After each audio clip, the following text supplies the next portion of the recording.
Hello, Judge, and thank you, Lori, for your speech. Judge, my opponent agrees in the beginning of her speech that the word ought in the resolution implies that it's the morally right thing to do. She agrees that this is the correct wording of the resolution. However, she never makes a claim for why this is not the case. She never makes a claim for why the government does not have a moral obligation to pay reparations to African Americans, which is what I'm advocating for. I'm advocating that they have a clear moral obligation to pay reparations to African Americans. Because she never refutes this point, she concedes this point. And that effectively, in my eyes, ends the debate right there, unfortunately. So that's going to be my main point, is that she actually concedes what I'm saying. But to cover everything else that's been said and to repeat my argument, first I'd like to say that after she agrees with the resolution, she goes on to say that the word African American should be redefined to mean African American descendants of slaves.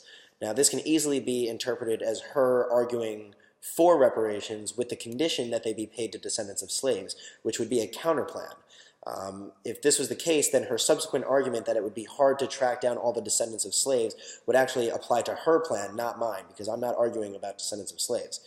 Now, if this is not a counterplan and she is advocating against reparations, which I think is probably the case, then she's not allowed to redefine the terms as I've stated them as the proposition, in which case her subsequent argument about identifying the African Americans as descendants of slaves should be disregarded.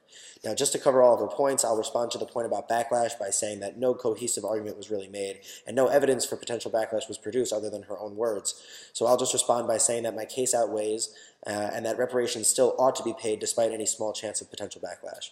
Then to her point about the economy, reducing mortgage rates will have no significant impact on federal taxes at all. So when she says that it'll affect how much money we make, we meaning the country, that's unfounded because the federal government only collects money through taxes, and my plan to reduce mortgage rates will not affect taxes at all. It won't even affect the economy at all, the federal economy at large at all for that matter. Now, my opponent never responds to any of my backing arguments whatsoever, meaning that all my points have been conceded. In addition, I have much more qualified evidence than my opponent, who cited merely Fox 5 News as her only source of information. I made a very strong case in my opening for why the government's unanimously agreed upon moral obligation to African Americans ought to be fulfilled. I outlined the history of legalized oppression against the African American population by the federal government, including both the institution of slavery and the Jim Crow era, and then I described the impact that it has to this day. And I proposed reduce mortgage rates as a way to repay this debt and provide a path for African Americans to grow the wealth that they were robbed of. For these reasons, it is clear that you should vote for the proposition under this debate. Thank you very much.